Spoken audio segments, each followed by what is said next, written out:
Okay, good morning and welcome to the Minervini Private Access Training Room. Bob Weissman, if you could do a hand raise to let me know that you're hearing me loud and clear. Hope everybody had a great weekend. Also want to bring Mark Ritchie into the mix. Good morning, Mark. How are you? Good, Bob. Morning, everyone. Excellent. If you could also just do a quick hand raise with Mark. Mark Minervini will be joining us in just a moment. Had a couple of questions just quickly wanted to review on the platform real quick. One of which is on the analytics on the tracker page under the analytics tab. There are two different summaries. For example, you have a summary of the trade data in your chart, and then you have this trade summary box down at the bottom. Just to make sure everybody's clear, the summary is going to take the average of each of the units of measurement. In this case, it's a monthly track. You can do this by week. You could do this by quarter. You could do this by year. But the idea is in whatever measurement of unit that you're using, in my case here, it's monthly. We're just going to take each month equal weighted divided by the number of months in this case and divide it by that number to achieve what your average gain is. You'll notice the average gain here is a different number than here. Same thing with the loss. And that's because this is all of your actual trade data that's generating these numbers. So within the 11, the 4, the 12, the 7, the 3, all these 129 trades on my winners, I guess actually the 51 winners, is averaging a 10.15%. And the losers, these 78 losers, are negative 3.2. But if you just had a total, these total numbers divided by 12, for example, or perhaps 13, because I have 13 months here, that's what's going to generate this summary line. So I just want to make sure that's clear for everybody.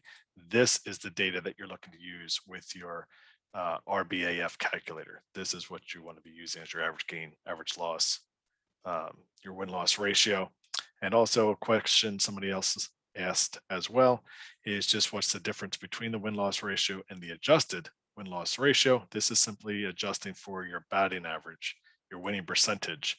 So the winning percentage being less than 50-50 will bring this number down to a lower number. If your batting average was above 50%, then it would bring your adjusted number higher than your gross win-loss ratio. So the 3.17, but not being a 50-50 trader, means my adjusted win-loss is really the equivalent of 2.07, just to have apples to apples comparison, if you will.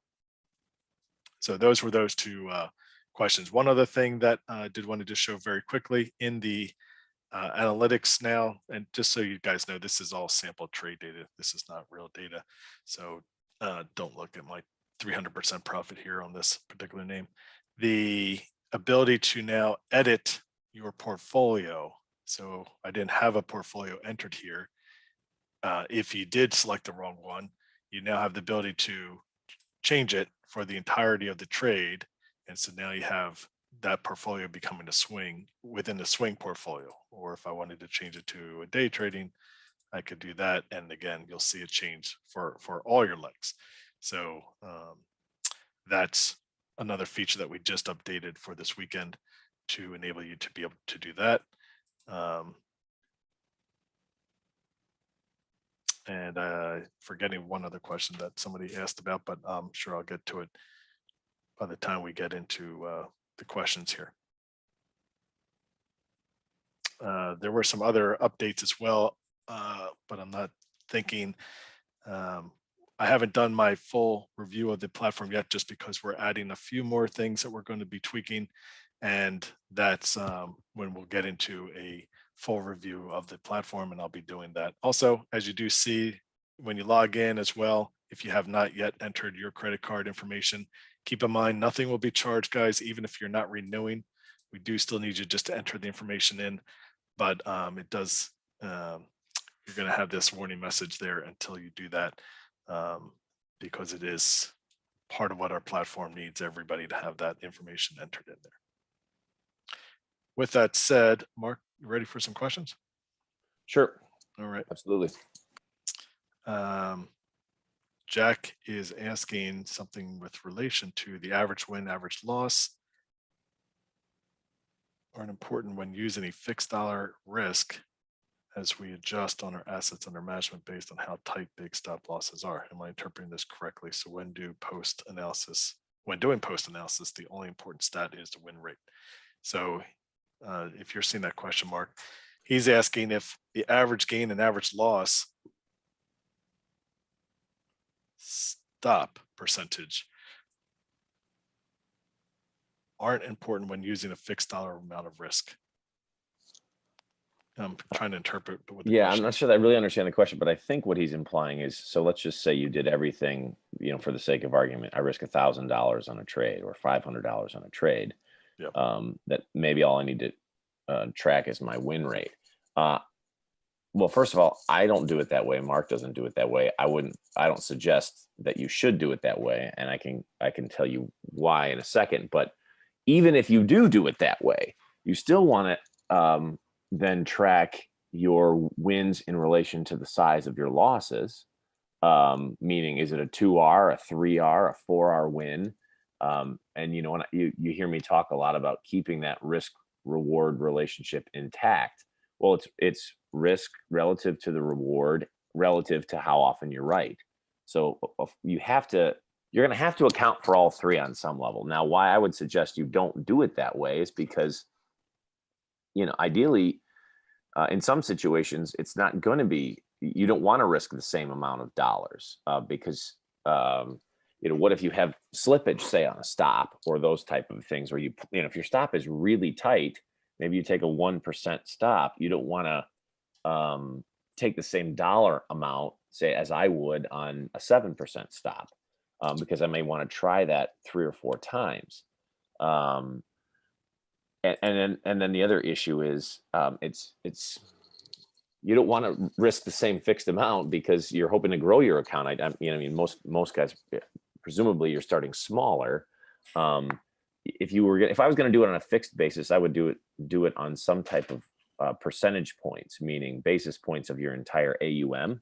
That way, whether you're trading a $100,000 account or a $10 million account, those numbers reflect the same edge. That's what we're really trying to track, guys, is how well is your edge intact, and can you turn that over consistently over time?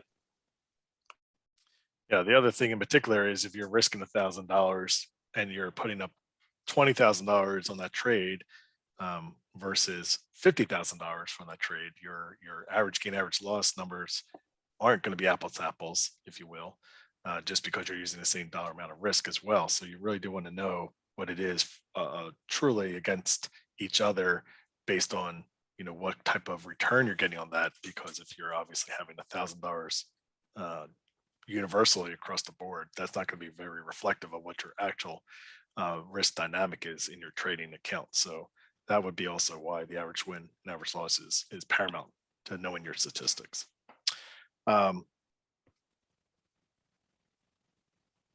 Moving on, James is asking, Mark is very stringent on your buy point where you don't want to pay more than 1% to 2% past the proper entry point, the pivot point, but you're more lenient on your stops and willing to let the stock hit the stop loss when maybe it's 1% to 2% to the stop. Is it because you value a win more than you value a loss? This would be a good one to kick to Mark as well. I'd be curious his answer, but no, what I would say is the reason you don't, there are 2 different reasons. The reason you don't go past 1% to 2% past the pivot point is because you're looking for that specific crisp, tight entry point.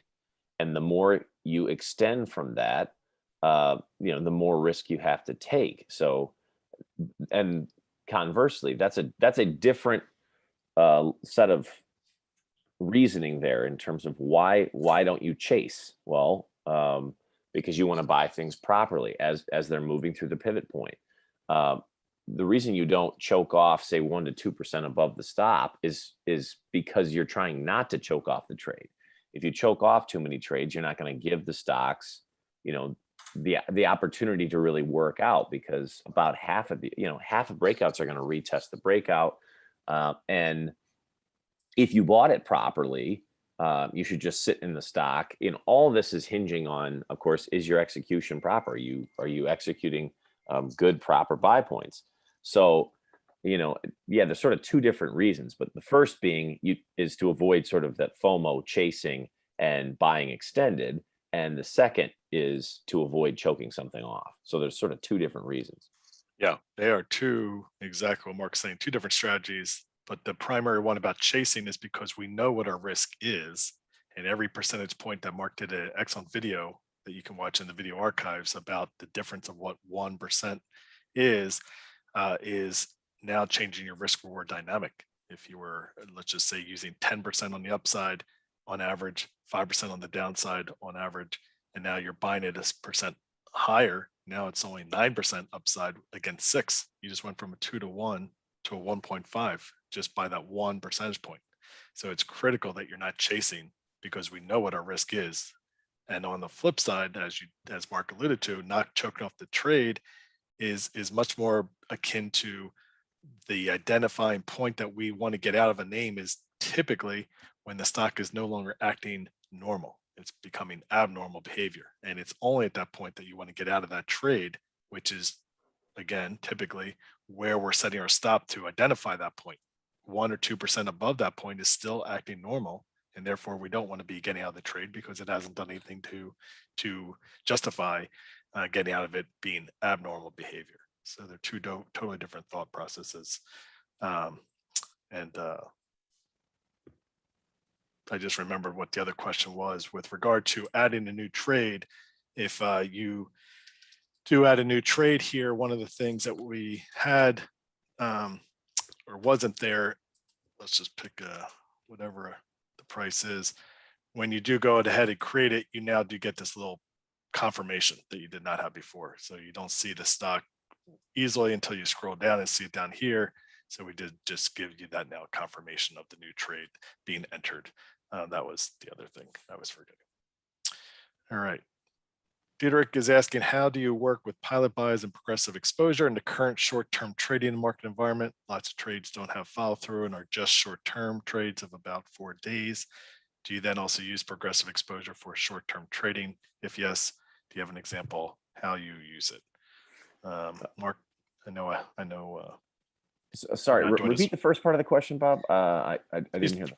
He's trying to apply the pilot size and progressive exposure in a shorter term time frame, day trading or short term trading. Do you use the same type of rules for your progressive exposure? I got you. Yeah, certainly.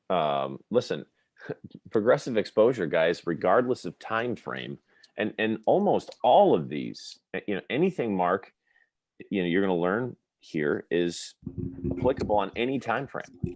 So if you're a really long term trader, I would take the same approach as if I was a really, really short-term trader. If things aren't working well, you should be using progressive exposure in the same manner, meaning you're cutting your size and your overall exposure back and bending with the market. Then when things are working is when you really want to be jamming. You'll hear Mark say, I've heard him say it 100 times at least, I want to be trading my biggest when things, when I'm trading my best, and my smallest when my trading is going poorly.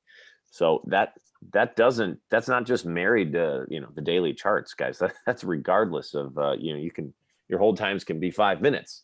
It should be the same philosophy. Hey, I'm here. Can you guys hear me? If everyone could just raise your hand real quick, let Test us 1, know you're 2. hearing Mark.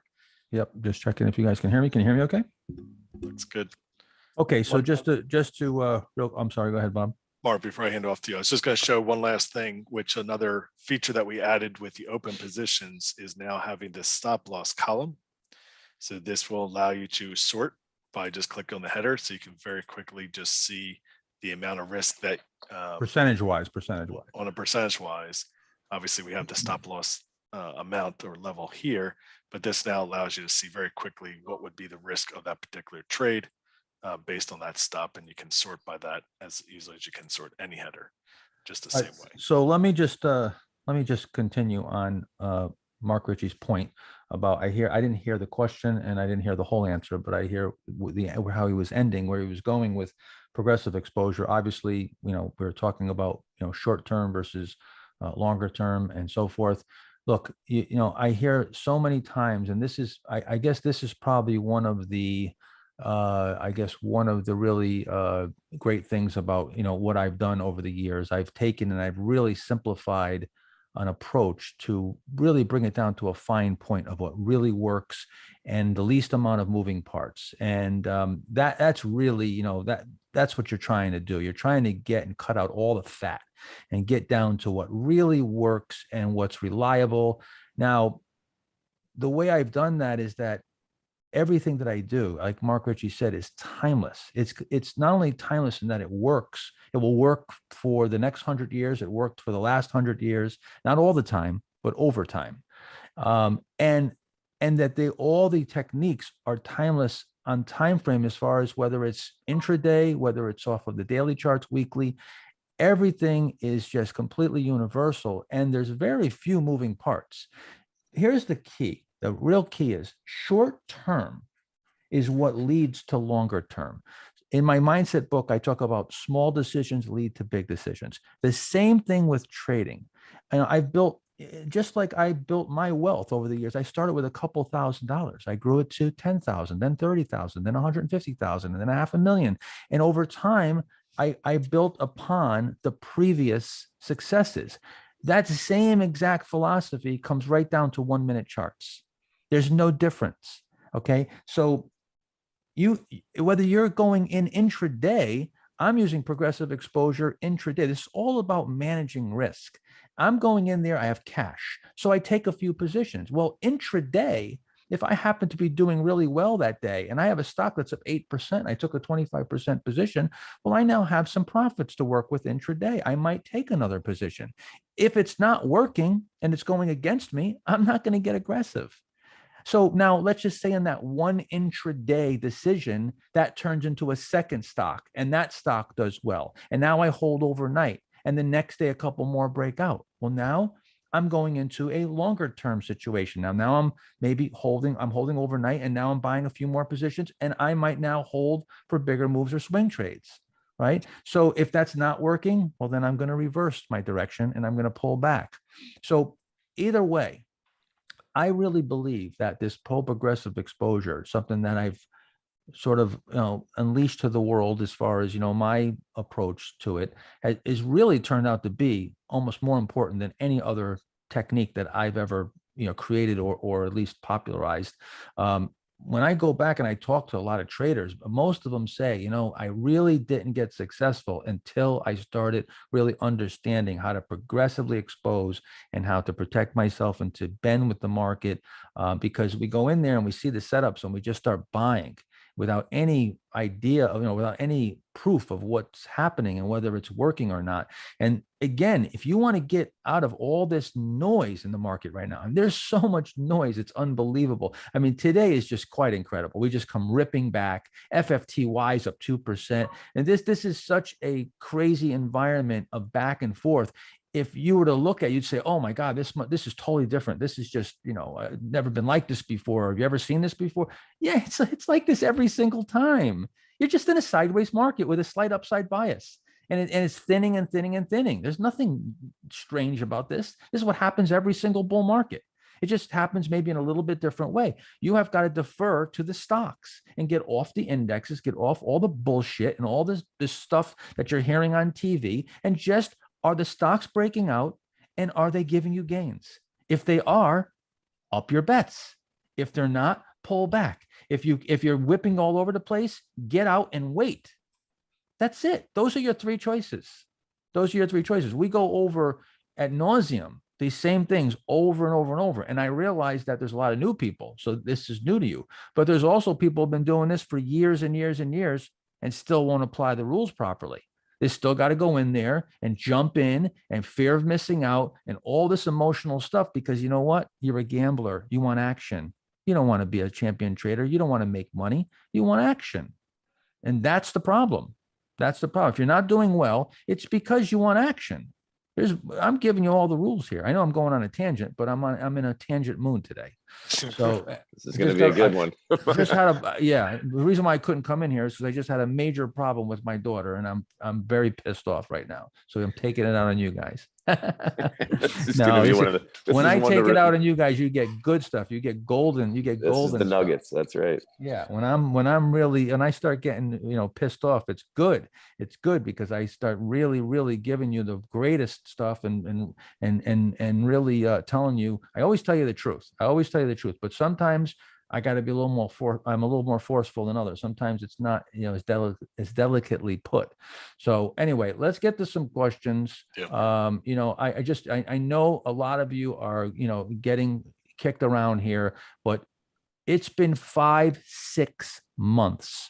And if you go back and you take a look at the threads, you will see that I have said nothing different. I told you the short-term trade from February. I showed you the results with my own account. I've been saying what to do, and it hasn't changed. It has not changed. We've gotten breakouts. I've gone up a couple days, and you sell into the strength. We've got people that are doing phenomenal. And then we have other people that are getting their heads caved in, and they just keep arguing and thinking that, okay, this is the time, and guessing. Wait till it proves itself. When it proves itself, Mark Ritchie has not fallen for the banana in the tailpipe, not one single time here. He's still holding back, sitting, waiting. Has not fallen for the market, given these tricky moves back and forth. He's waiting. I'm even surprised. I've jumped in a few times and loaded the boat thinking, okay, I'm getting the traction. We just got some traction. So I upped it, right? Even he's not been chasing any stocks. He said, "Are you in anything? No, I'm not in anything." Wow. You didn't even, buy a few things here? Nope. I'm waiting to see it really prove itself. I'm not going to keep falling for this back and forth. He's been saying so disciplined, So anyway, let's do some questions. Mark, do you want to project as well? Yeah, let me project. So if we need to discuss some of these setups here, hold on, I got to find it. Go ahead while I'm doing that. I'm not sure. I don't know where, somehow or another. Okay, here it is. Let's see. Okay, you're projecting, so I have to stop yours. There we go. You see my screen? We do. Okay, great. Gandhi is asking, when he was doing his screening over the weekend, he was noticing that many of the 90 plus relative strength stocks are holding up well through this pullback, while the damage seems to be more in the lower RS area, 70 to 80. Do you agree? Is this one question? And is that a good sign, normal, during early stages of a pullback? Well, holding up well, if you're looking at it from a longer term basis, first of all, the higher relative strength stocks are going to be the ones that are holding up well. That's why they're high relative strength stocks. That's the whole concept of relative strength. So there's always going to be something relatively holding up well in the high relative strengths, because that's how you get a high relative strength. So that's number one. But number two, you got to look and see what the real problem here. The problem isn't finding a stock that is holding up well in the market. The problem isn't finding a base. We've seen, as a matter of fact, I think I've seen more bases being built and more stocks breaking out of bases this time in the last 5 months than I've seen probably in the last 10 years, at any one time. The problem is they're not following through. They're not working. The issue is how much you can get out of the breakout, out of the move. It's not a matter of whether you're seeing setups where the stocks are holding up. It's a question of reward versus risk. How much reward are you getting before your stop gets hit? So if you're managing your risk at a certain level, well, the upside has got to pay for that risk. That's all you have to assess. You have to just assess, is the risk being paid for by the reward? I made that determination early in the year, and I told you guys, the swing trading risk, 8% risk, is not being paid for. We're only getting a few days of rally from these breakouts. And at best, you're probably getting 5, 6, 7%, I don't know, single digit, low, mid single digit moves before you get pivot failures. So the risk has to be adjusted for that. So you adjust your risk. And now the question is, am I choking off the trade? when I tighten the risk, am I now destroying that 6 or 7% that I can get, or whatever the number may be? All right. Don't hold me to these numbers. I'm just making an example. Whatever that number is, the whole thing that you're trying to constantly assess is, am I able to buy at a low risk entry point, manage the risk, and have the reward pay for that risk? Or is the environment too volatile where I can't even do that because the volatility is going to stop me out and I won't even be able to let that reward come to fruition? Right now, we're not able to let the larger reward come to fruition because the volatility is stopping us out before we can get to that. So the amateur says, well, let's widen our stop, right? Let's give it more room because it's coming right back. Great. Try that. See how long that lasts before you blow yourself up. You will blow yourself up. That is not the answer. The answer is to get tighter on the risk and to adjust for it. And if that can't work, then you have to wait and sit out. I've been doing this for almost 40 years. Okay. I know everything about this strategy. I know its strengths and its weaknesses, and there are no other alternatives. If that's not acceptable to you, then you got to find a different strategy. But I assure you that every single strategy is going to have drawdowns. When I say drawdowns, I don't mean drawdowns as far as price. I mean drawbacks. It's going to have weaknesses, and you've got to know what those weaknesses are. And when you get into a market where that's not working, you have to sit back. You're not going to be able to change gears and say, oh, well, I'll try value now. That's working. This one, it's hard enough to become great at one strategy, let alone to start flipping around and being able to employ 2, 3, or 4 strategies, and whatever the market du jour, the strategy du jour is, you're changing. That's not how you become great. A basketball player doesn't have a bad game and then go, I'm going to start playing baseball.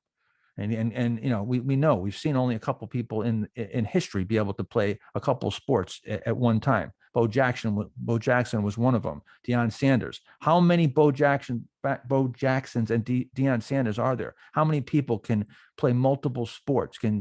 How many doctors are going to be a bone specialist and all different types of fields, be able to be in all these different fields? No, it doesn't work that way. Specialists specialize in one area, and for every area that you're in, there's going to be periods where, in the market at least, where it's not going to work. That's part of it. That's part of the strategy. Is if it worked all the time, I would be worth $1 trillion. If this worked every single time, I have people all the time ask me, how come you're not worth billions with all these big returns? Well, see, there's another drawback. I can only move so much money in a strategy like this because I can't control it. You can't stop out at 2% when you're buying $100 million worth of stock. I can only buy a certain amount of shares. This strategy was made for me to go from a poor person to a rich person. To me, when I was worth $10,000 in the bank, I said, if I can make 10 or 20 million, wow, that would be incredible. It'd be life-changing. Well, that's what I did. I changed my life with this strategy, and now it changes other people's lives too. I've run 50 million in this strategy, but I can't run a $500 million. So there's drawbacks, to everything. Like I said, I'm in a tangent mode today. So, Menon's asking, does a VCP pattern always occur in a base? If it occurs outside a base, does that change anything? Does it always occur within a base? First of all, I don't know what a VCP outside of a base could even mean. So a VCP would be considered a base. Again, these hypotheticals, you're going to do yourself a lot better if you come up with an example. These hypotheticals, there's so many examples in my book. If you come to the Master Trader Program, there's 500 pages. I mean, you're seeing everything you need to see. Again, stop trying to overcomplicate it. Yes, we are looking for bases. We're looking for bases, and a VCP is always in a base. Just scrolling all the way down and seeing a lot of people who are supportive of your rants this morning. Yes, I know some people love it. I think most people like it, but one saying he has a 13-year-old as well, and the hormones will work themselves out eventually. Yes. My daughter's 15 years old, and from 12 to 15, yes, it has been very challenging. Question, when Mark started out 37 years ago, he was not profitable for about 6 years. How did you handle and so successfully overcome the disappointment, frustration, setbacks, and emotional stress associated with that non-profitable period? I never felt emotional stress, to be honest with you. I felt excited and exhilarated every single day, and I had nothing but I had nothing but I'm trying to think of the word, I just felt positive every day. I felt like I was, going to my goal, getting closer and closer to my goal. I looked at every mishap as a lesson. I don't know. I never felt a lot of stress. Stocks don't stress me out. People stress me out. Stocks don't stress me out. I'm in complete control of my trading. I control how much risk I take. I control when I decide to buy, where I sell. I'm in control of everything except what the stock does after I buy it. But I'm in control of my risk. So that's all I really have to be in control of. And again, I know because my strategy is built on, I've built in failure. See, if my strategy, if I had to be right 90% of the time, believe me, there'd be some serious stressful periods and there'd be some serious drawdowns. And I'm not even sure I could have ever created the wealth that I've done with this. But because I've built in so much failure that I can throw darts at a board and still make money, because I've built in where I can be right 30% of the time and still not get into trouble because of the managing of the risk versus the reward. See, that's the hidden value. That's the secret. The secret sauce is to develop a strategy that you could be wrong a lot of times and not get into trouble. And eventually you're going to be right a lot of times. You're going to make a ton of money. And when you're wrong, you're not going to lose much. So over time, like I said, it works over time, not every time. So, but if you have a strategy that, and we talk about this extensively at the Master Trader Program about building in failure and lots of ways to approach that. But when you have a strategy that has to be right all the time, or you're a person that needs to be right all the time, that's where you go wrong. Because first of all, you can't be right all the time. And if you're trying to be right all the time, you're going to emotionally blow up. You're going to emotionally blow up because you're not going to be able to handle the tough periods, and you're financially going to blow up because we've done the math. When your strategy depends on a high batting average, when you lose your edge, it's disaster. The risk of ruin just skyrockets because that batting average, it just murders you. So that's why, I've put all these, if you want to call them, stress protectors, where I've made it so it's about as stress-free as possible. And again, progressive exposure. I'm never really getting myself exposed if I'm not already doing well on my smaller plays.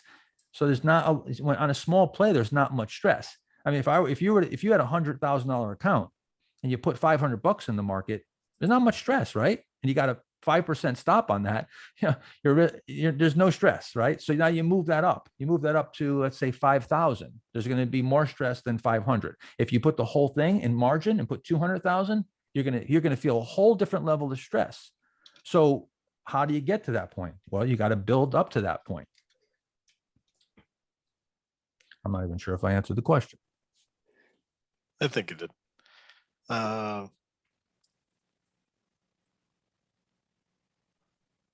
there's a question from Yuling on BNTX, Bravo, Nancy, Tango, X-ray. Mm-hmm. On 715 or 716, was that a good low cheat entry? 716? 15 or 16? It's a low cheat. It's definitely a low cheat, and it worked great. So, again, it's a low cheat. I mean, is it a good one? Looking back, it was great, right? I did not play it, so I'm not sure. Looking back then, I wouldn't have played that probably there, but it worked fine. Look, if you're going to, I'm okay with you. You want to bottom fish, you want to do whatever you want to do in the market. there's lots of ways to skin the cat. I'm giving you my way, and I'm giving you the guidelines to be able to trade from these low risk entry points and from points within a base where you're going to know pretty quickly if you're right or wrong. That's really the key, is to know if you're right or wrong right away at a low risk entry. So if you're wrong, you don't lose much, you move on. And by being right or wrong right away, you're not wasting time. You're not your time value. I mean, if you had to buy the stock and sit here for a year to find out if you were wrong or not, and then you lost 5% and you got stopped out, well, that's a big problem, because now a whole year has gone by and you're just finding out this trade's not working, and you've lost that whole year to make a return. And now the S&P's up 30%. You're way behind the 8 ball. If you were managing money, you'd be out of business real quickly. You have to, time value is super important. So, this is a stock that comes to this low cheat, starts working right away. Great. You start with a tight stop. I don't know where your stop would have been. It would probably been at the pivot low or the low here, or a percentage stop. Now it moves up. You move your stop to break even. You stick with it. You're free rolling. So it's more on how you handle this than whether, how great, the pattern is. Yes, if you're coming from really great setups, your probabilities are going to go up. But I could tell you right now, I don't even need a setup. I'll trade anything, anywhere, anytime. Just give me a chart. And no matter what the price does, I'll figure out a way to make money, simply because I'm going to buy in the direction of my trade. I'm going to keep my losses small in relation to my gains. And as long as there's some type of volatility in both directions, I'm going to be able to capture the upside versus minimizing the downside. As long as there's some trends at some point, if the market's just whipping back and forth and there is there's a trend here, you got onto a trend, right? There's a trend over here. Now there's some whipsaw. There's even a little trend right here. It breaks out. You get 1, 2, 3, 4, 5 days up. So as long as this exists, which it's always going to exist, you're always going to have stocks that go up, trending up, and trending down, and go sideways. As long as that exists, you will always be able to make money under virtually any scenario, as long as you manage risk in relation to reward and you know what to expect, and you can do it in a relatively short time frame. So the question is whether this is a good, low cheat. It's a decent low cheat. Yeah, it's a decent low cheat. Okay, Arnie is asking, when the stock is starting to complete the consolidation in the VCP setup and the pivot is forming on the right side with low volume, are you looking for a certain number of inside days before you feel the time is right to buy on the breakout? How do you determine your timing on the purchase? No, and you're trying to quantify it too much. Look, I don't think we can quantify it any more than I have in my books. All the answers to those questions are in the books. Everything's quantified, and you have so many examples. So no, once the right side forms, you may not even get an inside day. You didn't get an inside day here on this pivot. Let's just use this example. Here's your low cheat, right here. There's no inside day. You just got a little pullback buy, and then it moved to what I call the turn.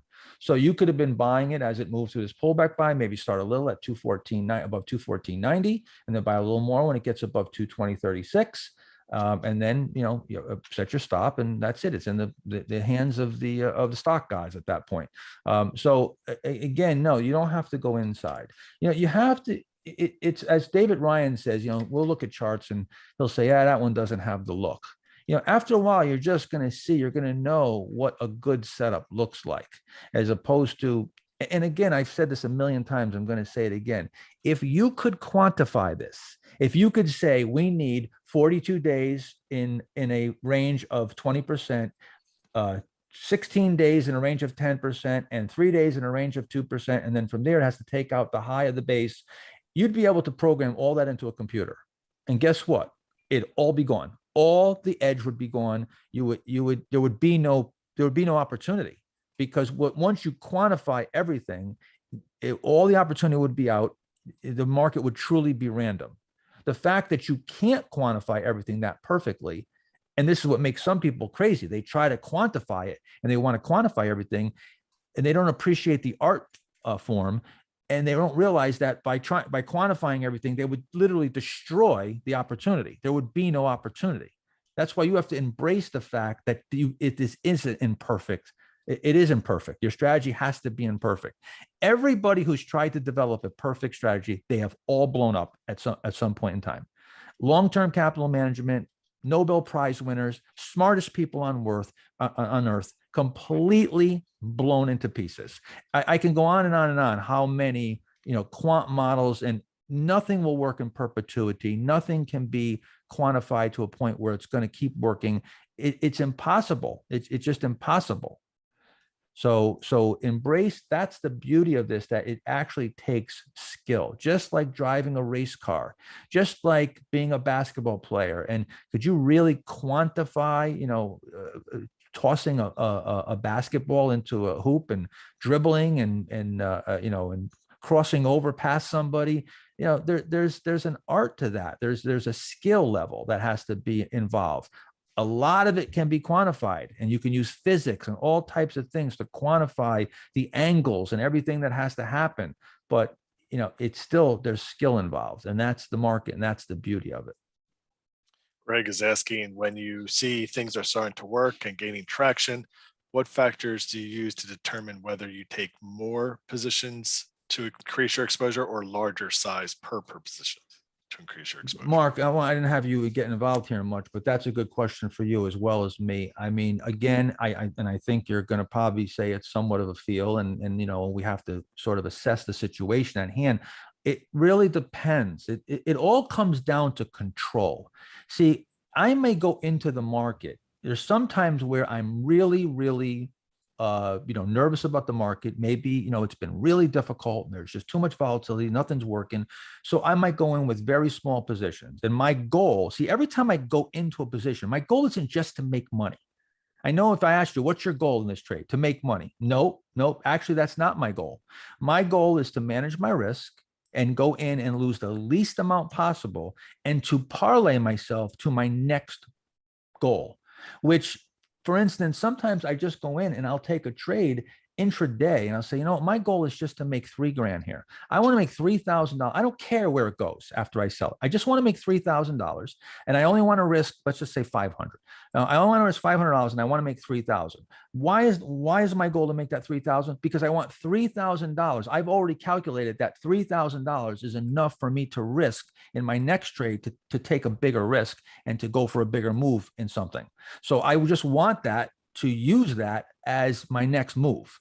It's like chess. I'm thinking, 2 or 3 moves ahead. So I'm just wanting to build my profits. And I've said this before, I do this in poker. I don't play, I sometimes don't play aces or play really big hands the same way early on when I'm first starting to play than I do later on if I'm all stacked up and I've got tons of chips. I'm respecting risk at all times. I'm always respecting risk, and I'm only building. So your question is, when would you go to big positions or increase your exposure maybe with multiple positions as opposed to maybe going in with a big position?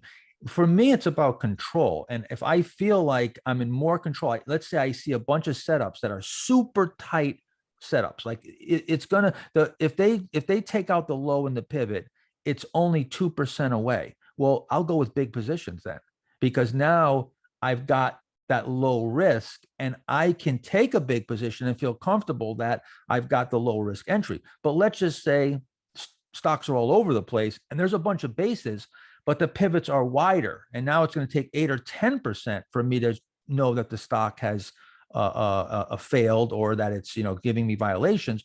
Well, now I'm not going to want to take those bigger positions. I might take some smaller positions and try to parlay myself up to be able to have a cushion.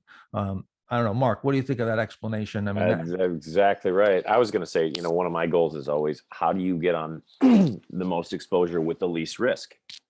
That's kind of my goal, to get yourself. That's exactly what I'm saying. That's exactly what I'm trying to do. 2 ways of saying the same thing. So ideally, let's say you buy a name or two because, or what's going to get me to change my mind? Well, I buy a name or two and it really works. But then I look around. Sometimes you look around and there's just not a lot of other crisp setups. So you might buy another setup, or to your point, maybe the stops are a little wider. But if things are working and I see a number of really tight setups, I'm going to try it. And then there's liquidity, of course, is the other piece. If it's a great setup, but I can't get a big position on because of liquidity, I'm not going to do that either. So it's all 3 of those working together. But if I have the opportunity, I'd much rather be in larger size positions, you know, where I know I'm right or wrong really quick, and to that optimum control, you know, you were talking about.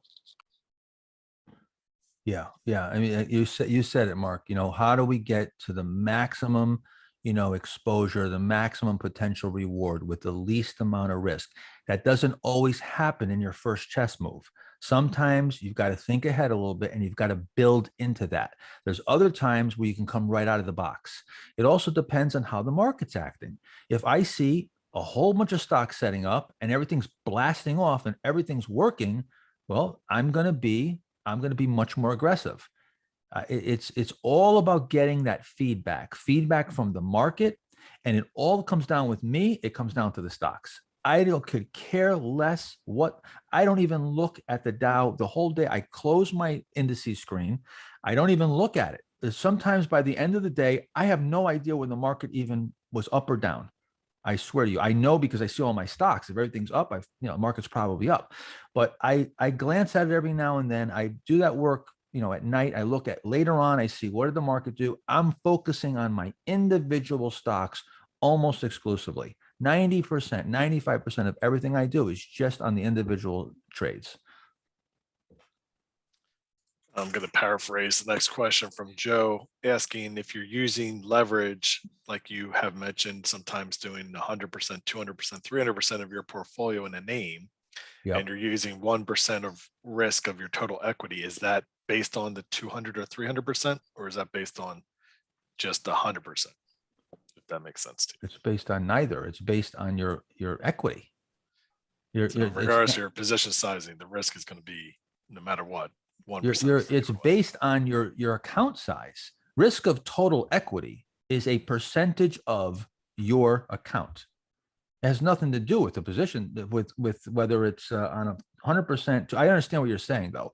Are we changing that based on the position size? No, I'm still risking. You know, I'm not increasing my percentage of total equity and going from 1% to 4% if I go from a 100% position to a 400% position. Right. No, you would have. Look, it's like think of it as, you know, you move one slider, the other sliders move. You know, everything's connected. If you're taking a bigger position size, well, then your risk is going to have to tighten up to get that 1% of total equity. So it's that balance. I've given you, again, if you just go in my books, you'll see the position sizing chapter. I'm giving you the guidelines which to operate within. At the very most risk, you're going to be at 2.5%. That's if you are experienced, things are going well. You've got a cushion. You're going to progressive exposure your way into that. You don't start at that. And the smallest, you want to be around, 1%, 1.5%.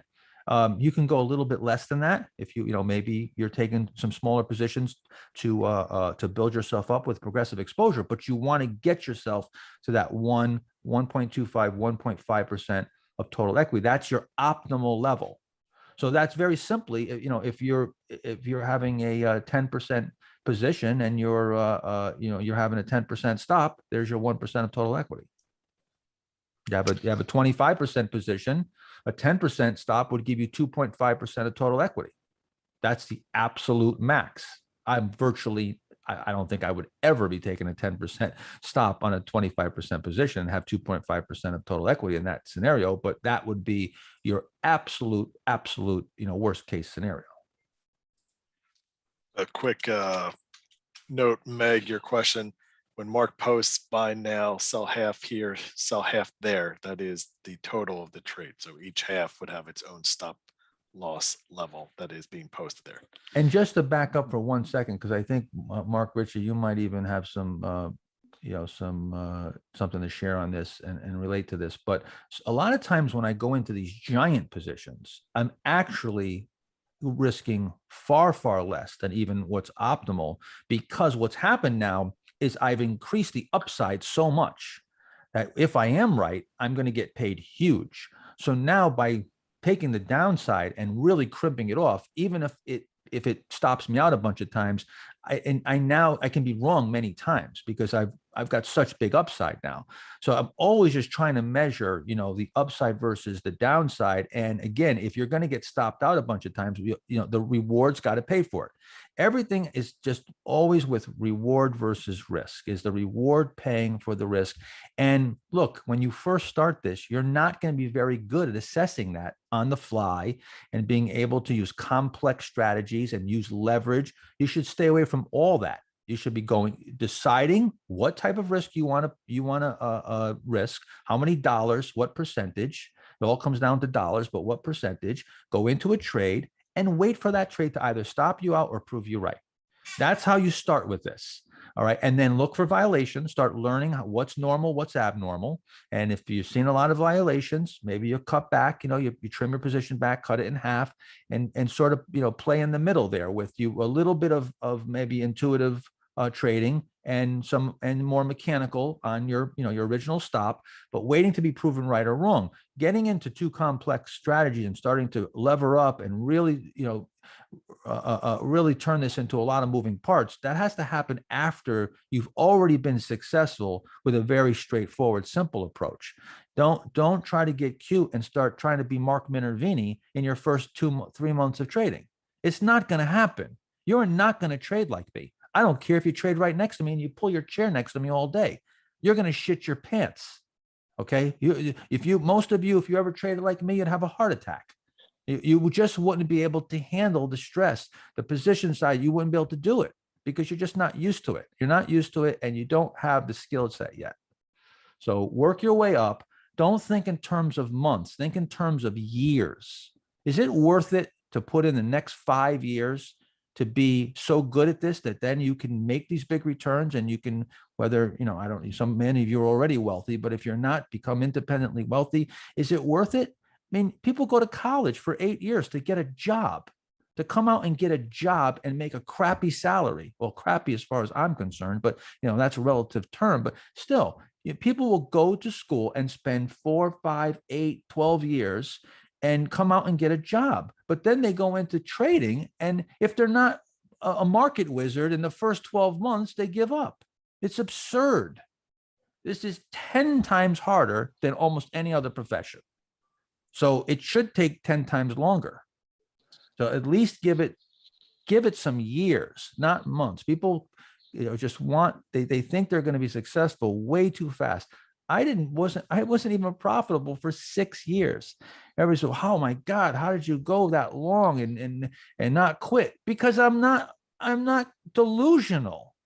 Even when I was 18 years old, 19, 20 years old, I wasn't delusional in thinking that I was going to be an NBA pro basketball player if you handed me a basketball and I went on the court and dribbled for a few months. It's absurd. I realized I had respect for the complexity of the task at hand and realized that it was going to take time.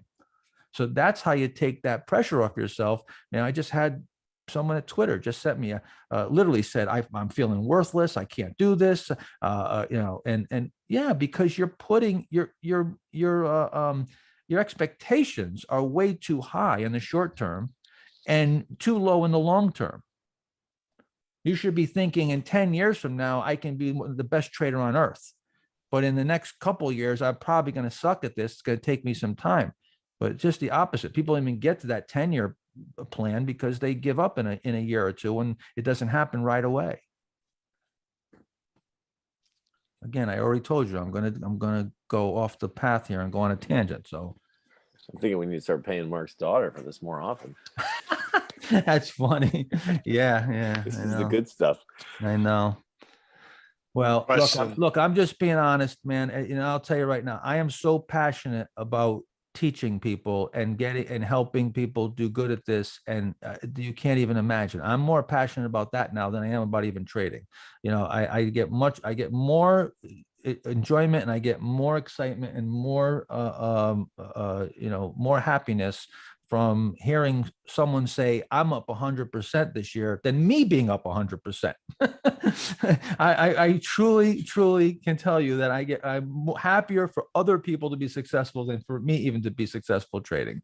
I gotta be honest and let you know the way it is, because otherwise you're just building false expectations here, and I don't feel like I'm doing my job. Sometimes that honesty is brutal. Khalid is asking, sorry if I'm mispronouncing the name, but your reference to this being a late stage market, is that implying that we're about to enter a bear market? No, it's implying that it's a late stage market. Again, you see how you're trying to forecast? See, you're trying to read into a forecast. You're trying to predict the future. See, right there, that's your problem. As soon as you start getting into that, now you're forming an opinion. So now you say, well, we're probably going to enter a bear market, so I'm not going to do what I need to do here when the stock breaks out. I'm going to treat it differently.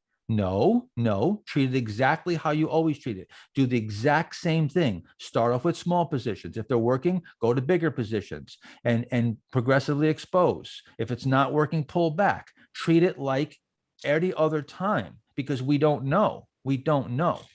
If I could know that, if I had a crystal ball and I could know, there's times where I'm right, but you see how many times I've been wrong. I've said many times I thought we were going to roll over here, and we haven't. We've gone higher.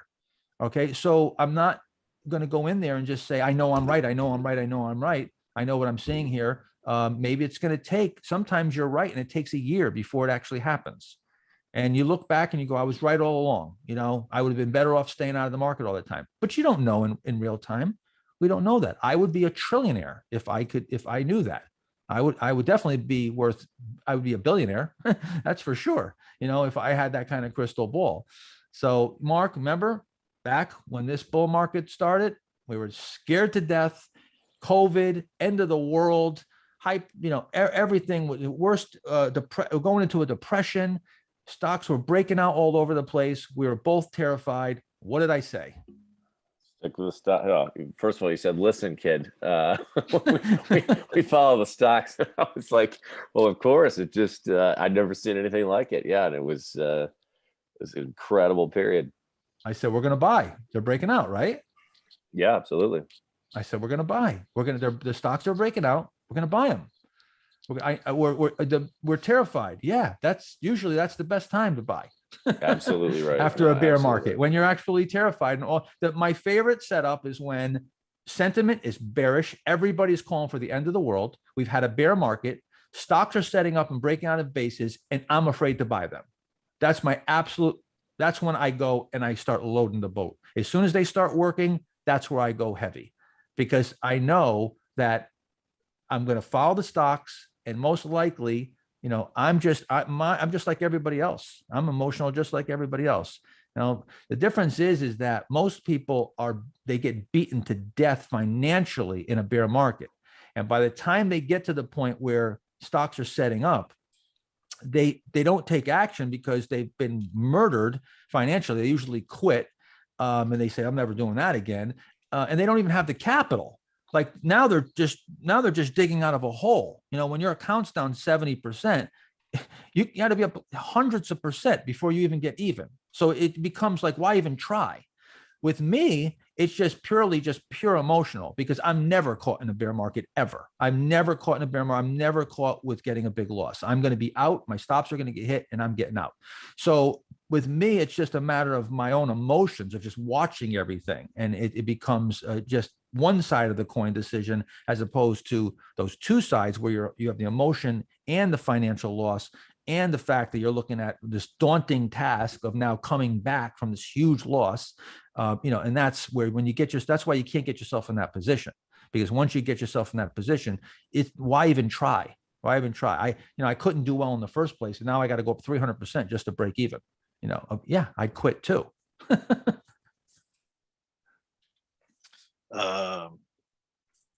Arnie is asking, and I know with regards to TPX, which we're currently long, he bought it when we did on the 12th. He sold some on the 13th, more of it on the 13th. I'm sorry, on the 17th. And then he finally sold out of it when it gapped down on the, believe the 18th. And 19th, I think. okay, 19th, Yeah, sorry, right, you're right. yeah. So he sold all of his position before the stop ever got triggered. You As a new, took, you took like probably a 1% loss, 1 or 2% loss. yeah. As a new trader learning your VCP strategy, should I play that trade differently, or was it prudent to sell progressively as it started acting abnormally? You should have played it how, see, again, you should have played it how you planned to play it. Was that your plan going in? If that was your plan going in, then that's how you should have played it. See, you're asking me to say whether you would have played it if you played it like me, or looking at the result and the result justifies the means. So we played that right. Did you stick to your plan? And was your plan a good plan? Did it minimize risk? See, I could care if this stock turned up here and went up 1,000%. I wouldn't say you did it wrong because it went up. I would say you did it wrong if you abandoned your plan. If your plan was to only lose a couple percent, and that was the risk that you decided that you wanted to take, then you did it right. Now you've got another equation that you have to figure out. Is my plan a good plan?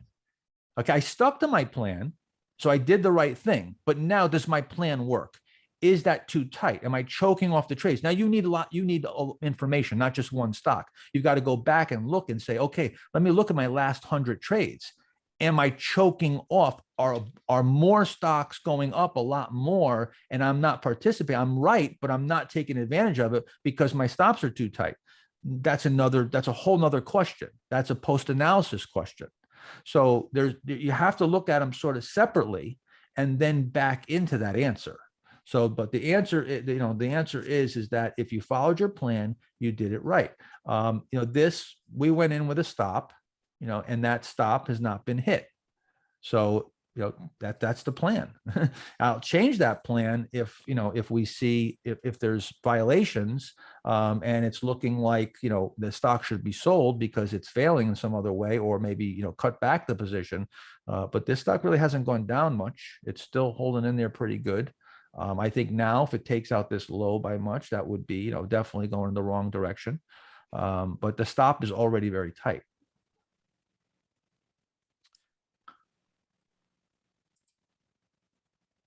Hello? Got it. And Ephraim's asking 2 questions. One regarding NUE back in early May when you talked about it, the powerful move the stock had made starting to form a base. Do you have a way to review bases as the base unfolds in order to catch the second move like NUE did? I don't understand. Do I have a way? Yes, Like I have two books on that way. Do I have a way? Yeah. Look for a VCP, buy the breakout. I don't understand what you're asking. The way is to buy the base breakout from a pivot point from a VCP. I'm Am I understanding missing the question. something? I'm understanding the question to be the answer being just to screen each night for stocks that are meeting Mark's criteria as well. We're just doing that. I am doing the same thing that I've done that I did 30 years ago. The only difference is 30 years ago, I had to go through charts by hand and I had to plot them by hand. I literally only could get weekly charts. Didn't have this. You couldn't pull up charts like this. You couldn't see Market Smith and see charts live, and none of this existed. All we had was a green screen that had blinking numbers that showed you the bid and the offer and the price. Well, I didn't have that at first. I was doing it off the newspaper, but that we had a blinking, little screen that showed monochrome numbers, and we'd get weekend charts. During the week, with a pencil, I would draw in the bar and I would estimate where the high low for the day was and draw a line across, and I would draw the bar chart. And you obviously, I can only follow so many stocks. How many could I draw? Sometimes I'd follow 10, 20, 30 stocks, and I draw those charts in. And then when it went through the pivot point, I had to imagine it. I would just, you have to imagine it in your mind. I would know that, this is the weekly. Let's just say this is the weekly, right? That's the weekly. So now I draw that in. And now I see this throughout the week, right? I'm with a pencil. And now when it breaks out, I don't have a live chart, so I can't see it. So I just know that at 106.74, that's the pivot. So now 106.75 would hit, I start buying. And that's how I did it. And I did it that way for years. Then we got daily charts. We got online. There was no internet when I first started. And you'd have to call the broker. You have to pick up the phone and call. It was a very long process. So then you got access where you can go online and you can get charts and you can get, quotes, and all this other stuff came, and the trading got faster. It got faster and faster. And I started doing more short-term trading, which back then short-term trading was like holding a stock for a 30-40% move. Then, things got faster. Commissions came down. So I traded even faster. I started holding for 20% moves, 25% moves. Now, you go in there, you can scalp for 5 cents. You go in and out all you want from your cell phone. So the only thing that's changed is it's just gotten faster, and we've got access to more information, and you're able to see everything. You're just so much more equipped. It went from you're driving, flying a prop plane with an open cockpit to now you're flying a fully equipped F-16 with every type of missile and guidance system that you could possibly want and need. So that's why things have gotten faster. But other than that, the only thing that's happened is the time is compressed, and which has created, this is the funny part. People think it's harder now. No, it's created 1,000 times more opportunity. You have all these opportunities that didn't exist before. You couldn't short-term trade. You had to pay huge commissions. Now you have no commission, and you've got all these short-term trading opportunities. You have way more opportunities. Trading is 1,000 times easier now than it was. Jesse Livermore was trading, off of chalkboards. It was it was trading off the curb brokers, which exchanges like the American Stock Exchange, these were curb brokers, the people who actually sat outside the exchange and traded on the streets. Study history and see how great traders traded in the 20s and 30s and 50s. And Nicholas Darvas traded stocks by sending telegrams. Okay. And these people succeeded and made millions when millions were like hundreds of millions. Jesse Livermore made $1 million in one day in the 1920s, $100 million shorting the market. Adjust that for today's dollars. But it's better. It's easier than ever. It's easier than ever. Feel empowered because you've got an incredible opportunity at hand. Quick question. Rodney's asking where we're showing the average volume on the open positions page. Does that have any factoring or influence on your decisions on your positions? With the what volume? Average volume that we show on the open positions page. Well, the average volume is that's the volume that it trades, and that's already prior to the trade. I've already decided my own position size based on liquidity and volume. So, if a stock is trading 30,000 shares a day, I can assure you I'm not buying 10 or 20,000 shares. I'm going to probably, in that stock, I might own 1,000 shares. The general rule of thumb is I'm going to buy up to, maybe 10% of the average daily volume. So, and once you get into a stock that's trading, millions of shares, then, it doesn't really matter much. You've got enough liquidity. Okay. Jason's asking, many times you mentioned you will wait for the bids being hit before you would buy a stock, especially for thin names. Do you simply just look at the market depth to gauge this, or do you keep a tick by tick record, intraday bid price line to track? First of all, it's the offers, not the bids. If the bids were getting hit, the stock would be going down. So it's the offers that would be hit. What I said was I wait for the bid sometimes to come up and close it. If you have a wide spread, I'm looking for the bid to start moving up and the offers getting hit at the same time. So you'll be looking for offers to get hit and the bid to come up. Now, if the spread is tight enough and you've got a penny spread, then you just be looking for the price to move. So it depends on the spread of the stock and this in the situation, the volume. If it's low volume, wide spread, you got to be really, really careful. Now you're in a situation where, that thing could just open up. You start off with a $2 spread on a thin stock. It could be a $4 spread in 2 seconds. You really have to buy, again, in the direction of the trade. That's why I'm always buying in the direction of the trade, 90% of the time. Sometimes in a bigger name, I'm buying a pullback, and as it's coming in, I might buy it on a pullback. But usually even then, I'm buying as it starts turning up and I see the bid improving and the offers getting hit intraday. So it's not, I don't know Uh, about ticks and all this stuff. I'm just looking at the offer, and are they hitting the offer? Is volume coming in at the offer? Again, don't overcomplicate this. This is really simple. It's just supply and demand. There's no, you don't have to get into all these, these complicated things of looking at this. You're very simply look at the chart, wait for it to tighten up. When it starts moving, you decide, am I going to buy it above the pullback buy here? See this stock right here? It came in, went inside. Okay. Well, if it starts turning up, gets above this high here, I got to make a decision. I want to start buying at 105.20, or maybe the next day at 105.74, and then above this high in the pivot there at 106.74. Those are my three spots. I can buy it all right off the hop and go in blazing, or I can buy a little and inch my way in and let it prove itself. That's going to be based on whether things are going really well. I mean, if everything's going well and everything's taken off, I'm going right in there. As soon as it moves to the pullback buy, I'm going in full bore.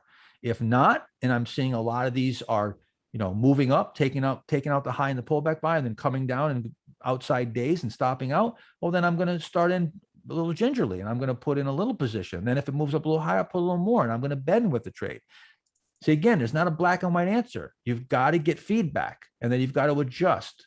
But as long as you know how to respond, the ability to respond, as long as you have the ability to respond and you know how to respond and you know what to expect, what's normal, what's abnormal, you can make those adjustments intelligently. And you can make more on your winners than you lose on your losers. You can make more in the bull markets than you lose in the bear markets, and you can manage the probabilities. And that's what it's all about. John S is asking about ZI, if it's looking good. I saw that today turning up here. It's on my on deck list. I mean, this is an extended stock that you have your first natural reaction. It's a little bit volatile on the right side. You had a little gap this morning. I personally wouldn't chase this, but it looks, you could try to play it. It's certainly something that's buyable from a little pullback buy. But to me, it's a little too volatile for me. I'm not chasing these gaps this morning. I'm suspicious of these gaps. I don't have, again, what is my latest feedback? I just go back to what is my latest feedback? What just happened last week? We got stopped out of everything. The market, came in here, and we've got some distribution. We got knocked out of a bunch of names. Like nothing good happened. So, I'm looking at this as maybe a snapback rally. If, some stocks start breaking out and they're working, we see more setups, I might take a few, but again, I got to look and see what's happening in real time and what I want to do now, what type of risk I want to take based on that. And I just don't think that this is, I want to just run in here on day one of the week and start and see, I'm still thinking progressive exposure. See, I'm always thinking progressive, just like that poker game. I don't want to just rush in. And going back to poker, for some of you who understand poker, you'll know that, okay, it's not just as simple as playing the probabilities or even progressively exposure. There's another element at a poker game that's the absolute most important, and that is to assess the players at the table. If you were to sit down with Amarillo Slim, Doyle Brunson, the greatest poker players in the world, Daniel Negreanu, okay, you've got Phil Hellmuth, they're all at the table, okay? And you sit down with them, wouldn't you play a little bit differently than if you sat down with 5 people who didn't know how to play the game? 5 morons that had $500,000 in front of them. Okay. If I'm sitting down with a bunch of people that I assess, they don't know how to play the game very well, I'm going to be super aggressive. I'm going to bully them, push them around, make big bets. I know I can be sloppy and I can still make money because my skill level is much higher than them. If I go on there with the greatest players in the world, I know it's just the opposite. It's the exact opposite. I'm at a complete disadvantage. They're going to beat me up. They're going to push me around. They've got the skill. Well, that's how you got to look at the market. You got to assess the table. What am I in a game here right now where I'm sitting down with a bunch of amateurs and I'm going to take their money like candy from a baby? Or am I in a market environment where it's all pros and I'm the amateur? That's hard penny. That's easy dollar. Easy dollar is all the amateurs at the table. Hard penny, all the pros at the table. So that's, again, it's not in a vacuum. It's not just in a vacuum. I might be buying stocks like this and taking big positions if everything's working and working from this particular setup too. But generally speaking, let me go back and give you my absolute answer. I want to buy coming out of the base here. See, by asking about these extended stocks, you should be focusing on buying from bases and buying from the correct pivot point to begin with, and looking for, instead of looking for this, look for a stock setup that is setting up in a base and is already, you have something that's coming out of a base and you're not buying extended. That's my answer. That's what I try to do. I just ignore all these other setups and I just stick with the setups that are those setups that I know that come out of the VCP that are perfect setups. And if I don't see those, then I just wait. I just wait for those setups. But if you start trying to, play every pullback, you're wanting action. You're trying to be involved all the time. And that's really the Achilles heel is trying to play every move. As Jesse Livermore said, you can beat a horse race, but you can't beat the races. And if you're in here all the time, you're never going to be able to do well. The random action of the market's going to get a hold of you. If you're day trading, you can do it. You can day trade every day pretty much. There's always something that's moving. Day trading, you can trade every day. Swing trading, there's got to be some periods where you sit back and you do nothing. Quick question from John. Can you explain your buy point of BURL at 342.30? I'm sorry, what about it? BURL? BURL Yeah. that we bought. Can you explain the buy point being 342.30? 342.30. Let me see. So the date that we bought is 8/10. Yep. Right here. So I don't remember exactly when we bought it, that day, if it was bought as it was moving up or intraday pullback, I don't remember. But this is as clear cut as it comes. I mean, you've got sorry about that. You've got a beautiful base formed here, VCP, right here, nice and tight. The only thing to know is that it moves to this high here at 340. Maybe there's some slippage. You start buying as it breaks out, and when we got slippage, I don't recall exactly, but this is really straightforward here. You're just buying it. The pivot is at 340. When it moves to 340, you start buying. There's times where stock moves through the pivot, I start buying and I get hosed. I go in there and I buy 5,000 at the market and they take me up and I get a terrible fill. That's part of it. That's part of the business. Sometimes you get a better fill. Sometimes you get a terrible fill and it's a blessing because the stock just rockets off. Sometimes they give me all I want at 340.01. And the next thing you know, it's at 339 and I'm underwater. So again, I'm trading off the daily charts and it gets to that pivot. I'm buying and I'm trying not to chase it up. I'm not chasing it up more than 1%. Okay. I'm not sure what he's looking for. I guess I'm not sure either, but it may have been why it wasn't closer to the 340 price point. Maybe Because I probably missed it or it moved too fast. Last question is, which I had here. Can you just share what would be considered a base recount for your strategy? Is it dropping below the 200-day moving average? Or what would consider a reset? I don't know. I don't want to get into that.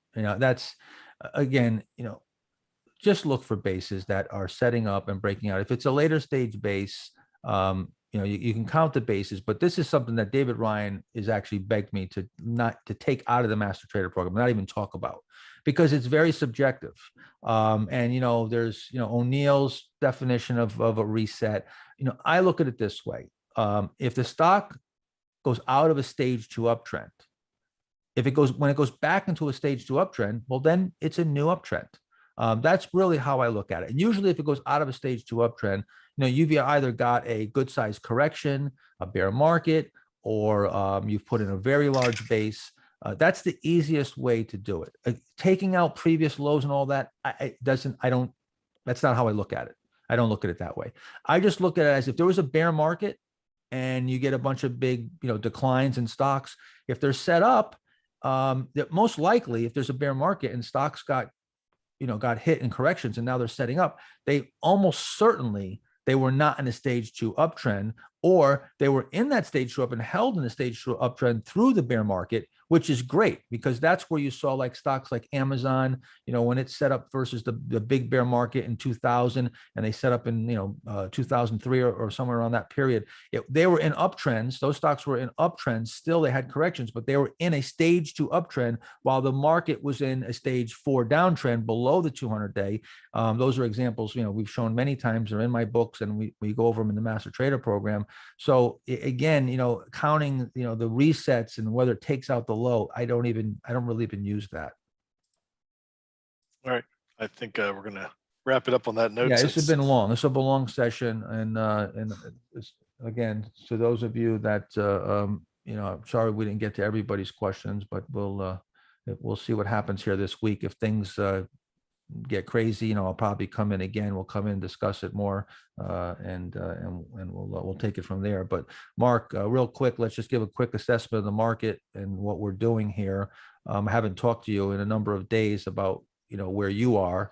I know you tried to get a little more aggressive, and immediately got hit on the head, like we all did, and had to pull back the horns. I actually had a little run there for a little while. The steel stocks, a few things I was able to eke out some return, and very quickly pulled back. So I maintained most of my profit. Not a huge month so far, but I am profitable.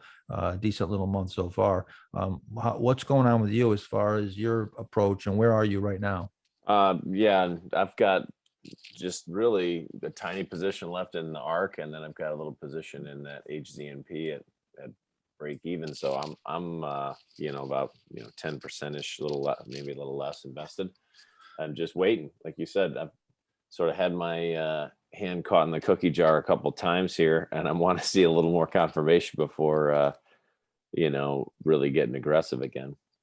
Yeah. And I'm going to give you guys one last thing. If the market starts taking off and you're in cash and you start being all worried that, you're not invested, and you start getting that feeling where, you're worried about it getting away from you, you're a rank amateur. All right. And you need to address that, because that should never come into your mind. Like, I could care less if the market takes off and it's blasting off to the moon and I have no stocks. The only thing I think is, oh, my subscribers are going to, are going to get ruffled here.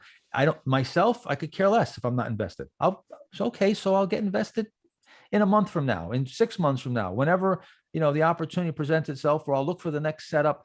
I don't even think about it. It doesn't have one iota, it doesn't pressure me one bit, because I'm a pro. I'm a pro, and I am looking for very specific things that have to be met for me to get involved in the market. And I know that that discipline pays off, and it has nothing to do with where the Dow goes today.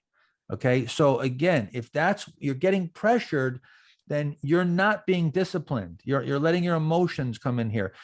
This market back and forth. What happens is you get knocked out. You get stopped out, and then the stocks turn around and turn back up. If you start thinking to yourself, I should have never been stopped out, you're missing the whole point. It's again, you don't not get into an accident and then say, I should have never bought car insurance. If your house doesn't burn down this year, you don't say, I shouldn't have bought insurance. I would have been better off. Yeah, in hindsight, you know that. But if you had a fire and you lost your house, well, then the insurance would be worth it, right? So the insurance is an insurance policy to put a small premium down to protect yourself from a larger loss. Same thing on the upside. You're not chasing stocks. Yes, maybe this time you look back, I should have chased. Okay, but it's not going to pay over time.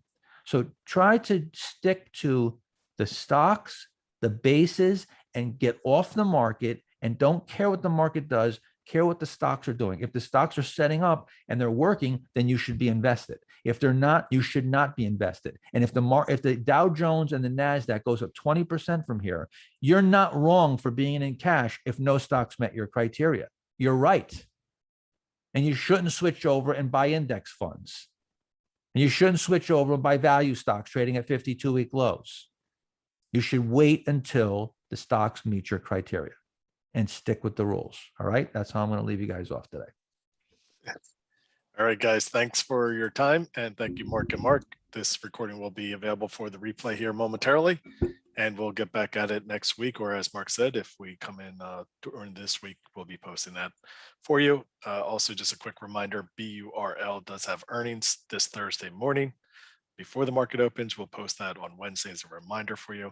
And have a good week trading otherwise. Thanks. See you guys later. Bye-bye.